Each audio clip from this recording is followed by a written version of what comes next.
ونسلم على رسولنا الكريم أما بعد فقد قال الله تبارك وتعالى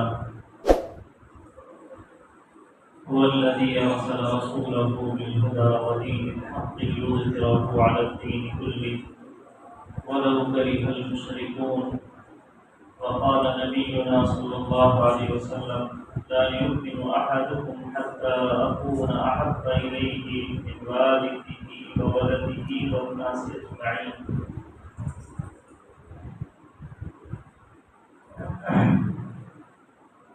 بزرگان محترم عزیزان گرامی، ربیع الاول کا مہینہ شروع ہونے کو ہے اور اس مہینے میں حضرت صلی اللہ علیہ وسلم کی سیرت طیبہ کو سننے، سنانے، پڑھنے، پڑھانے اور یاد دلانے کا معمول امت میں ہے اور ہونا بھی چاہیے۔ مشائخ نے، بزرگوں نے، اللہ والوں نے لکھا ہے کہ اولاد کی 3 چیزوں کے اندر تربیت کرنی چاہیے۔ نسلوں کو، آنے والے امت کو، افراد کو، ان کے دلوں کے اندر اس بات کو بٹھانا، سمجھانا چاہیے۔ ایک تو اللہ کا وجود اور اللہ کی توحید سمجھانا، رسول اللہ صلی اللہ علیہ وسلم کی رسالت اور محبت سمجھانا، اہل بیت سے احترام اور عقیدت سکھانا۔ یہ 3 چیزیں اولاد کو، نسلوں کو اور امت کو بتاتے اور سکھاتے اور سمجھاتے رہنا چاہیے۔ تو حضرت رسول اللہ صلی اللہ علیہ وسلم سے محبت ایمان کا جز ہے۔ حدیث میں حضرت صلی اللہ علیہ وسلم خود فرماتے ہیں تم میں سے کوئی شخص اس وقت تک مومن نہیں ہو سکتا، یعنی مومن کامل نہیں ہو سکتا جب تک کہ میں اس شخص کے نزدیک اس کے والدین، اس کے اولاد اور سارے انسانوں سے زیادہ، ایک روایت میں ہے کہ خود اپنے سے زیادہ اللہ کے رسول صلی اللہ علیہ وسلم سے محبت نہ ہو جائے، اس وقت تک ایمان کی تکمیل نہیں ہوتی۔ تو حب رسول صلی اللہ علیہ وسلم ایمان کا اہم جز ہے۔ حضرت رسول اللہ صلی اللہ علیہ وسلم سے محبت صرف اس لیے نہیں کہ ہم امتی ہیں، صرف اس لیے نہیں کہ ہم مسلمان گھرانے میں پیدا ہو گئے ہیں،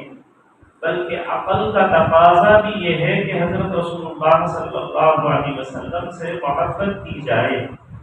حضرت صلی اللہ علیہ وسلم نے انسانیت پر اتنے احسان کیے ہیں کہ جو تھوڑا بھی کسی کے احسان کا قدر شناس ہوگا، احسان شناس ہوگا اور اسے احساس ہوگا، وہ یقیناً حضرت رسول اللہ صلی اللہ علیہ وسلم سے محبت کرے گا۔ آپ علیہ السلام نے کائنات پر اور روئے زمین پر اتنے انقلابات پیدا کیے ہیں اور نئی نئی تبدیلیاں حضرت صلی اللہ علیہ وسلم نے لائی ہیں جتنی کسی اور روئے زمین کے انسان نے تبدیلی نہیں پیدا فرمائی۔ بہت ساری اچھائیوں کو آپ صلی اللہ علیہ وسلم نے دنیا میں وجود بخشا، اور بہت ساری خرابیاں ہیں جس کے بارے میں لوگ یہ سمجھتے تھے کہ یہ تو ہو ہی نہیں سکتا، یہ سسٹم تو اور یہ نظام تو تبدیل ہی نہیں کیا جا سکتا، لیکن آپ حضرت صلی اللہ علیہ وسلم نے اس کے خلاف بہت ہی اچھے انداز میں، بہت دور اندیشی کے ساتھ، بڑی سمجھداری کے ساتھ اور بہت ہی زیادہ اخلاقی پہلوؤں کو اجاگر کرتے ہوئے لوگوں کے دلوں کے اندر اس بات کو پیدا فرمایا اور اس کا احساس پیدا فرمایا کہ اس خرابی کو انہوں نے خرابی سمجھا اور اس اچھائی کو اچھائی سمجھ کر اپنایا۔ بہت بڑا فلسفی ہے ارسطو، اس نے غلامی کے سسٹم کے بارے میں یہ کہا تھا کہ یہ جو سلیوری سسٹم ہے یہ اس کو ختم نہیں کیا جا سکتا، یہ انسان کا جز ہے، یہ انسان کا حصہ ہے، کہ ایک انسان کسی انسان کو غلام بنا کر ہی رکھنا پڑے گا، یہ غلامی کا نظام اس کو تبدیل نہیں کیا جا سکتا، لیکن حضرت رسول اللہ صلی اللہ علیہ وسلم نے تبدیل فرمایا۔ ایسے بہت سارے انقلابات ہیں جس کو حضرت صلی اللہ علیہ وسلم نے دنیا کے اندر پیدا فرمایا ہے۔ تو یہ انتہائی عظیم الشان انقلابی شخصیت ہونے کے ناطے بھی ہر ذی شعور کو، مسلمان کوئی نہیں، جس کو ذرا سا شعور ہے، جس کو احساس ہے کہ یہ ہم پر احسان کیے ہیں اور ایک احسان کے کرنے والے کے ساتھ، ایک محسن کے ساتھ ہمارا کیا رشتہ اور تعلق اور کیسے واضحانہ تعلق ہونا چاہیے، اس کو احساس ہوگا تو وہ ہر شخص حضور صلی اللہ علیہ وسلم سے محبت کرے گا۔ اسی لیے ہم بھی محبت کرتے ہیں اور سارے عالم کے انسانوں سے ہم یہ کہتے ہیں کہ حضرت رسول اللہ صلی اللہ علیہ وسلم ایسے ہیں کہ آپ کا ساری کائنات میں سب سے زیادہ احترام اور سب سے زیادہ محبت ہونی چاہیے۔ قریب کے زمانے میں مائیکل ہارٹ ایک فلکیات کا ماہر اور بہت بڑا مورخ ہے، اس نے ایک کتاب لکھی تھی دا 100، یعنی 100 ایسی شخصیات اور پرسنالٹیز کی اس نے بایوگرافی لکھی جنہوں نے روئے زمین کے اوپر کچھ انقلابی کام کیا، ایسے لوگوں کو جتنوں کو وہ جانتے تھے دنیا کی ابتدا سے اور اب تک ان کے پاس جن شخصیات کا علم تھا، ان کی بایوگرافی تھی، اس کو اس نے ترتیب دی اور ایک کتاب لکھی اور بہت اچھی کتاب لکھی۔ اور جب اس نے 100 لوگوں کا انتخاب اور شخصیات کا انتخاب کیا تو اس کتاب میں سب سے پہلے ہم سب کے آقا جناب محمد رسول اللہ صلی اللہ علیہ وسلم کو ان 100 میں بھی فرسٹ نمبر پر رکھا۔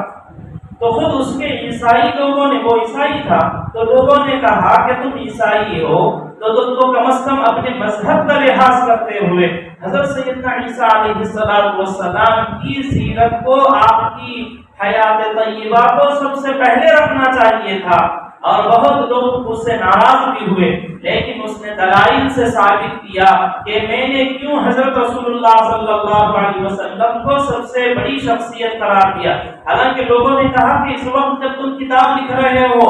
جتنے مسلمان ہیں ان کے ڈبل عیسائی ہیں، تعداد میں ان کی کثرت ہے آج بھی، تو تعداد کو دیکھ کر تو کم از کم تم کو چاہیے تھا کہ عیسائی مذہب کو یا حضرت عیسیٰ علیہ السلام کو سب سے نمبر 1 رکھتے، لیکن اس نے کہا کہ ایسی بات نہیں ہے۔ پھر دلائل سے اس نے ثابت کیا کہ حضرت رسول اللہ صلی اللہ علیہ وسلم کا انقلاب اور دیگر لوگوں کا انقلاب کیسا تھا، بہت کم نقصان کے ساتھ بڑے بڑے فوائد حضرت صلی اللہ علیہ وسلم نے حاصل کی، بہت کم مدت میں بہت کم نقصان کے ساتھ بہت بڑی اصلاح، بہت بڑی خرابی کو ختم فرمایا، بہت بڑی اچھائی کو آپ علیہ السلام دنیا میں لائے۔ تو اس نے یہ کہا کہ میں نے اس لیے مقدم کیا ہے، آپ علیہ السلام کے جائے پیدائش پر اس نے گفتگو کی اور یہ کہا کہ حضرت رسول اللہ صلی اللہ علیہ وسلم کسی ترقی یافتہ روم و ایران میں اور ان کے گھرانے کے پروردہ اور پرورشدہ نہیں تھے کہ آپ علیہ السلام کو تہذیب معلوم ہو، بلکہ آپ کے بارے میں ہے کہ آپ نے کسی انسان سے پڑھا ہی نہیں، کوئی انسان آپ کا استاد ہے ہی نہیں، تو آپ امی اللقب ہو کر اتنا بڑا انقلابی کام اور ایسی جگہ سے آپ نے کیا ہے جہاں پر کسی کو ہاتھ رکھنے اور حکومت کرنے کی جرأت اور ہمت نہیں تھی، ایسی جگہ سے آپ کھڑے ہوئے اور انقلاب برپا کیا اور تبدیلیاں لائی۔ تو اس نے یہ کہا کہ اس وجہ سے میں نے حضرت رسول اللہ صلی اللہ علیہ وسلم کو سب سے نمبر 1 رکھا ہے۔ آپ علیہ السلام دنیا میں تشریف لائے، خود حضرت جعفر بن ابی طالب رضی اللہ تعالیٰ عنہ وہ حبشہ گئے اور حبشہ کے بادشاہ نے اپنے دربار میں بلا کر پوچھا کہ تم لوگ اسلام کیوں قبول کر رہے ہو اور اسلام قبول کیے ہو تو اس پر ایسے جم کیوں گئے ہو اور اس کے لیے جان دینے کے لیے کیوں تیار ہو رہے ہو اور حضرت رسول اللہ صلی اللہ علیہ وسلم سے اتنی والہانہ محبت کیوں ہے؟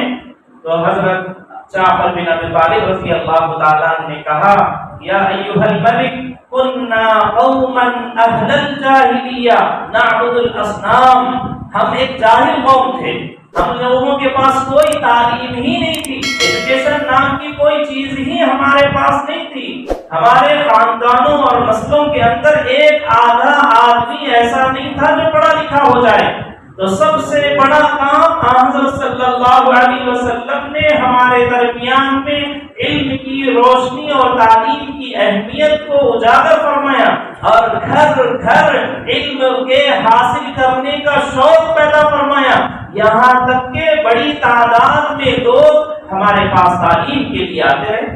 تو حضرت جعفر بن ابی طالب رضی اللہ تعالیٰ نے کہا کنا قوما اہل الجاہلیہ، ہم جاہل لوگ تھے، ہم کچھ نہیں جانتے، پڑھنا لکھنا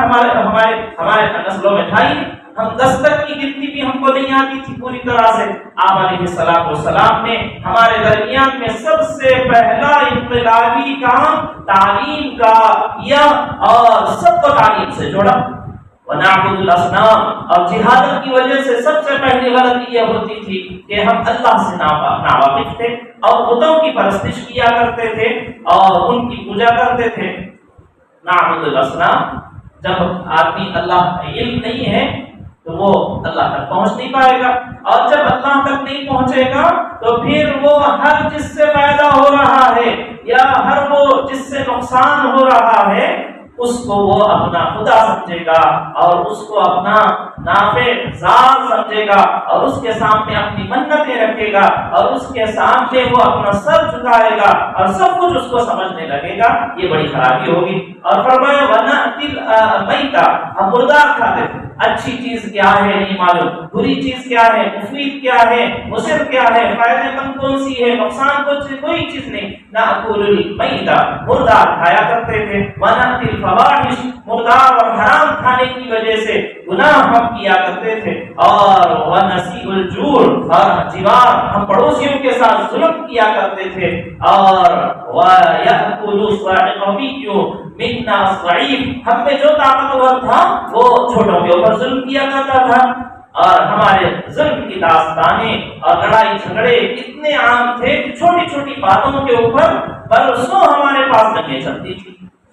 یہ بد امنی کو، علم کو آپ صلی اللہ علیہ وسلم نے عام کیا۔ علم عام ہونے کی وجہ سے ہم لوگوں کے درمیان کے جھگڑے کم ہوئے اور امن برقرار رہا، ورنہ سالوں سال گزر جاتے تھے۔ ایک چھوٹی سی بات ہوئی کہ کسی کے جانور نے کھیت میں جا کر رکھے ہوئے انڈوں کے اوپر پیر رکھ دیا، تو اس انڈے کے مالک نے اونٹ کے اوپر وار کیا اور اس کے اوپر تیر چلائی اور اس کو ختم کر دیا۔ اونٹ کے مالک نے انسان کو ختم کر دیا۔ پھر اس کے مقابلے میں اس کے قبیلے والے آئے، اس کے قبیلے والے آئے، برسوں برس ہماری یہ جنگیں چلا کرتی تھی اور ہم اپنی بچوں کو اور نسلوں کو یہ عہد اور وعدے لیا کرتے تھے کہ تم وعدہ کرو کہ تم یعنی مرتے دم تک اس جنگ کو جاری رکھو گے اور اپنی تلواروں کو نیام میں نہیں رکھو گے اور جھگڑے کرو گے اور جنگ و جدال کرو گے اور انتقام اور بدلے لو گے۔ تو ان کا کام ہی جنگ تھی، ان کے کام ہی روزانہ کی لڑائی تھی، ان کی نسلیں اس کے اندر تباہ ہو رہی تھی۔ حضرت رسول اللہ صلی اللہ علیہ وسلم نے اس علاقے میں امن کو، پیس کو اور وار کو ختم فرمایا۔ صحابی کہہ رہے ہیں کہ ہم حضور سے کیوں محبت کرتے ہیں؟ ایک تو وجہ یہ بتائی کہ اس لیے کہ آپ نے ہمیں تعلیم کی اہمیت بتائی، تعلیم کی وجہ سے ہمیں معلوم ہوا اچھا اور برا کیا ہے۔ دوسری چیز، آپ علیہ السلام نے ہمارے علاقوں کے اندر امن کو پیدا کیا۔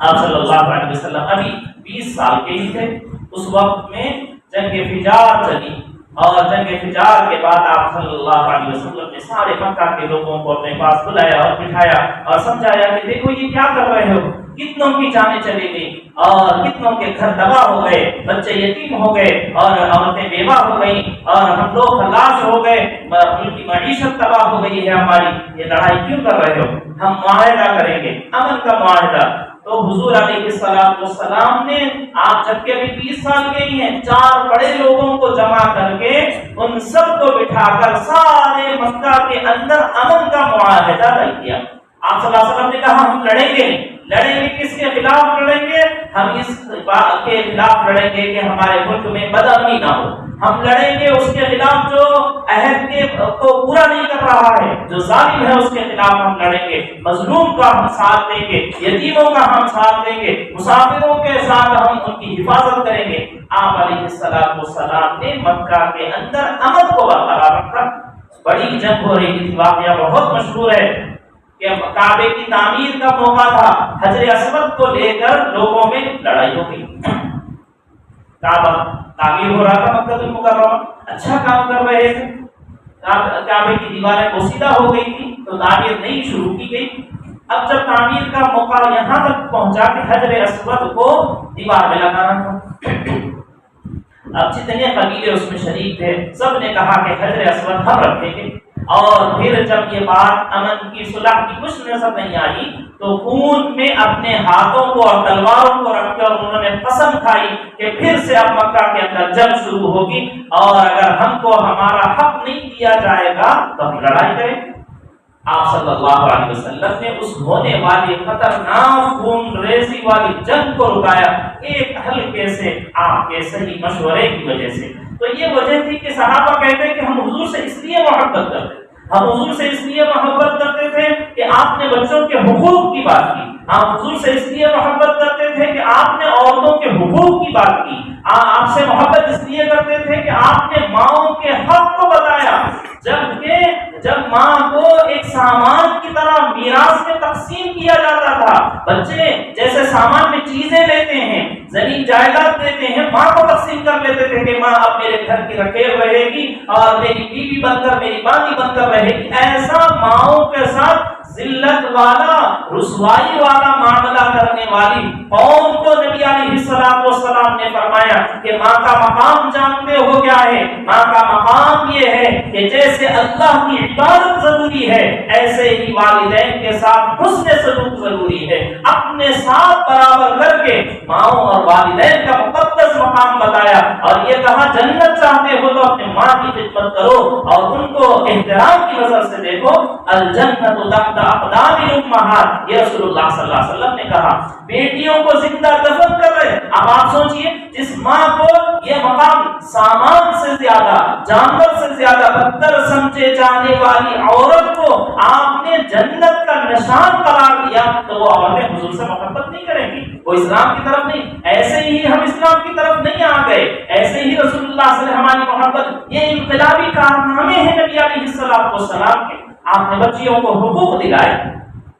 زندہ دفن کر دیا. اگر صحابی کہتے ہیں ہمارا حال تو یہ تھا کہ ہم لوگ اگر گھر میں پیدائش کا موقع ہے تو پہلے سے ہی گڑا کھود کے رکھتے تھے اور اس کے اوپر ایک تختہ رکھ دیتے تھے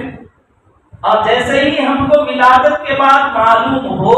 کہ یہ لڑکی ہوئی ہے تو اس کا چہرہ دیکھنا گوارا نہیں کرتے تھے، اس کو نحوست سمجھا کرتے تھے. تو جو گڑا کھود کر اس پر لکڑی رکھی گئی ہے، چکلا رکھا گیا ہے، ولادت کے بعد اس چکلے کو ہٹا کر اس بچی کو اس میں زندہ دفن کر دیا کرتے تھے. ان بچیوں کے بارے میں حضور علیہ السلام نے فرمایا کننا سترا من النار، لڑکی وہ ہے اگر تم اس کی صحیح تعلیم تربیت کی اور اس کی صحیح نشو و نما اور پرورش کرو گے اللہ دوزخ سے تم کو بچا لے. یہ اخلاقی انقلاب نبی علیہ السلام، بہنوں کا، بیٹیوں کا، ماؤں کا، عورتوں کے حقوق نبی علیہ السلام نے سکھائے. مظلوموں کی نبی علیہ السلام نے حقوق سکھائے. غلامی کے سسٹم کو نبی علیہ السلام نے ختم فرمایا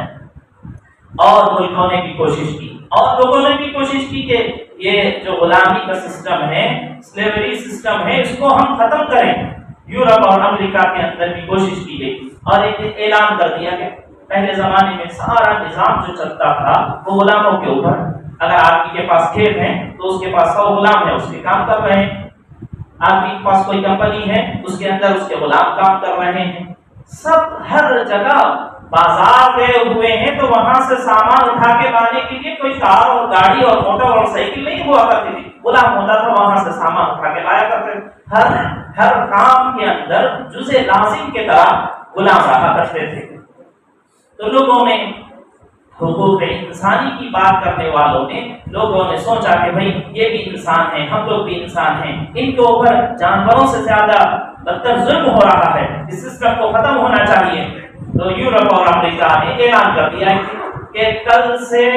غلامی کا سسٹم ختم ہو گیا، کوئی انسان کسی انسان کا غلام نہیں رہے گا۔ لیکن اس کی وجہ سے کتنا نقصان ہوا، ملک کی معیشت تباہ ہوئی، اور اس کی وجہ سے غلاموں نے آقاؤں کو قتل کیا، اور بہت سارے کارخانے بند ہوئے، اور بہت ساری کھیتیاں لوٹ لی گئیں، بہت بڑا نقصان ہو گیا۔ اور اس کے باوجود غلامی کا سسٹم اور اس کا نظام ختم نہیں ہوا۔ اس کے مقابلے میں حضرت رسول اللہ صلی اللہ علیہ وسلم نے اس سسٹم کو ختم کرنے کے لیے ایک اخلاقی تحریک نکالی۔ آپ نے ہر کام کے وقت میں یہ فرمایا کہ یہ کام، یہ غلطی ہوگی، تم قسم کھائے تھے اور تم نے قسم کھا کر اس کو پورا نہیں کیا، یہ غلام آزاد کر دو۔ آپ نے غلطی سے کسی کو تکلیف پہنچا دیا، اب اس کے بدلہ دینا چاہتے ہو، توبہ کرنا چاہتے ہو، غلام آزاد کر دو۔ آپ روزہ رکھے تھے اور روزے کو پورا نہیں کر سکے، جان بوجھ کر تم نے روزہ توڑ دیا، تو غلام آزاد کر دو۔ یہ اخلاقی تحریک آپ علیہ السلام نے لوگوں کے دلوں کے اندر پیدا کی۔ دیکھیے انقلاب، تبدیلی جو آتی ہے نا، وہ حکم دینے سے نہیں آتی۔ آج تو آپ ہمارے اپنے بچوں کو حکم دے کر کام نہیں کرا سکتے، آپ کے باقی ہو جائیں گے بچے۔ اگر کوئی استاذ ہے، وہ کوئی کام کرانا چاہتے ہیں، وہ ایک سسٹم بنا دیے کہ تم یہ صفائی کرو، تم یہ کرو، تم وہ کرو، بچوں سے بولتی ہے کہ تم صبح اٹھ کے جھاڑو دو، فلاں کرو، تو وہ یہ سمجھیں گے کہ یہ تو ہمارے اوپر بہت زیادہ ظلم ہو رہا ہے۔ جو ہی وہ کچھ قابل بنیں گے تو سب سے پہلے وہ والدین کے اور اپنے اساتذہ کے اور اپنے بڑوں کے باقی ہو جائیں گے، وہ آپ سے ملنا بھی نہیں چاہیں گے۔ حضرت رسول اللہ صلی اللہ علیہ وسلم نے یہ باقیانہ کردار بچوں کے اندر اور چھوٹوں کے اندر پیدا نہ ہو، اس کے لیے ان کے اندر وہ جذبے پیدا فرمائیں۔ آپ نے کہا کہ یہ غلام آزاد کرو گے تو یہ پیدا ہوگا، اور اللہ تم کو دوزخ سے آزاد کر دیں گے، اور ہر اس کے جسم کے حصے کو آزاد کرنے کا اجر و ثواب ملے گا۔ ایسے آپ علیہ السلام نے ان کے دلوں کے اندر اس کا احترام پیدا فرمایا کہ یہ ثواب ملے گا، یہ کام، اور پھر خود آپ کر کے دکھا دیتے۔ آپ نے 63 غلاموں کو اپنی زندگی میں آزاد کیا۔ امی جان عائشہ رضی اللہ تعالیٰ عنہ نے 66 غلاموں کو آزاد کیا۔ عبد الرحمن بن عوف رضی اللہ تعالیٰ عنہ نے 30,000 غلاموں کو آزاد کیا، اور چند سالوں کے اندر پورا غلامی کا سسٹم جزیرۃ العرب سے حضرت صلی اللہ علیہ وسلم کی اس دور اندیشی سے ختم ہوا۔ آج جا کر آپ دیکھ لیجیے جزیرۃ العرب میں کہیں آپ کو معلوم نہیں ہوگا کہ یہ غلام تھے پہلے اور یہ لوگ تھے آقا، ایسا آپ نے سب کو ختم، اور پھر غلاموں کو وہ مقام عطا فرمایا۔ حضرت سیدنا بلال حبشی رضی اللہ تعالیٰ نے مدینے کے گورنر ان کو بنا دیا گیا، کتنا بڑا مقام۔ ہمارے ملک میں ایسے بہت سارے بادشاہ گزرے ہیں جو غلام تھے، لیکن اسلام کی برکت سے ان کو وہ مقام ملا کہ وہ بادشاہ بن گئے۔ تو حضرت رسول اللہ صلی اللہ علیہ وسلم نے بہت ساری تبدیلیاں دنیا کے اندر لائی ہیں جو انسانوں کے لیے ضروری تھا، اور کچھ خرابیاں تھے انسانوں کے اندر، اس کو دور کرنا ضروری تھا۔ تو آپ نے بہت سے لوگوں نے کوشش کی، لیکن حضرت صلی اللہ علیہ وسلم کی کوششیں بہت کامیاب رہی، بہت مفید رہی، اور بڑا اس کی وجہ سے تبدیلی لائی گئی۔ مثال کے طور پر حضرت صلی اللہ علیہ وسلم کے زمانے میں لوگ سمجھتے تھے کہ بھئی شراب پینا غلط ہے۔ آپ صلی اللہ علیہ وسلم نے ایک ہی دن نہیں فرما دیا کہ بھئی شراب نہ پیو، کل سے شراب منع ہے۔ آپ نے پہلے اس کے کہا کہ اس کے اندر اتنی اچھائیاں ہیں، اتنی خرابیاں۔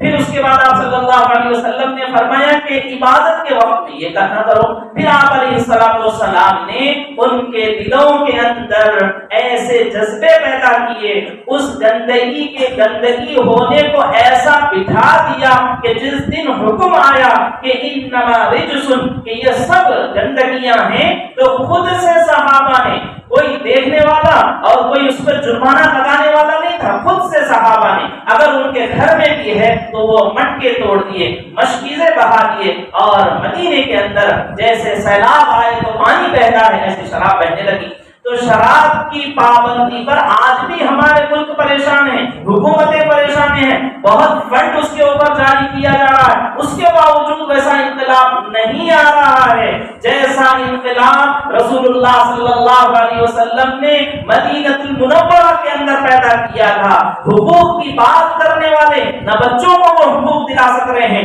نہ عورتوں کو وہ حقوق دلا سک رہے ہیں، نہ بوڑھوں کو وہ حقوق دلا سک رہے ہیں، نہ بیواؤں کو وہ حقوق دلا رہے ہیں جو مدینے میں محمد رسول اللہ صلی اللہ علیہ وسلم نے دلائے تھے۔ امن کی بات کرنے والے کتنے ہی پرائزز تقسیم کرتے اور بڑی بڑی کانفرنسیں مقرر کرتے، لیکن جو امن حضرت رسول اللہ صلی اللہ علیہ وسلم نے قائم فرمایا تھا کہ دمشق سے ملک شام سے چل کر تنہے تنہا ایک عورت ہے اور زیورات کے ساتھ چلی ہے اور مکہ پہنچ رہی ہے، پورے راستے کے اندر اس سے جب پوچھا گیا تو اس نے کہا جس چھوٹے کو میں نے دیکھا اس کی آنکھ میں نے ماں جیسا احترام اور اس کے رویے میں بیٹا جیسا درد محسوس کیا، نوجوان میں بھائی جیسی شفقت میں نے اور بڑوں کے اندر والد جیسی شفقت اور ان کی سرپرستی میں نے حاصل کی۔ یہ نبی علیہ السلام نے انقلابات اور تبدیلیاں اور اچھائیاں روئے زمین پر پیدا کی تھی۔ اس وجہ سے ہم کو رسول اللہ صلی اللہ علیہ وسلم سے محبت ہے اور آپ علیہ السلام سے سبھی کو محبت۔ جس کو تھوڑی بھی احسان کی شناسی ہے، جو یہ سمجھتا ہے کہ ان کے احسانات مجھ پر ہیں، تو وہ ہر شخص حضرت رسول اللہ صلی اللہ علیہ وسلم سے محبت کرے گا۔ تو میرے بھائی بزرگوں، ہمیں تو دوہرے طور پر ایک تو آپ کے امتی ہونے کی وجہ سے اور دوسرے حضرت رسول اللہ صلی اللہ علیہ وسلم کے احسانات کے تحت میں ہم لوگ زندگی گزار رہے ہیں، اس وجہ سے حضرت رسول اللہ صلی اللہ علیہ وسلم سے ہمیں محبت ہونی چاہیے۔ اللہ تعالیٰ مجھے اور آپ کو حضرت رسول اللہ صلی اللہ علیہ وسلم سے سچی پکی محبت نصیب فرمائے۔ وآخر دعوانا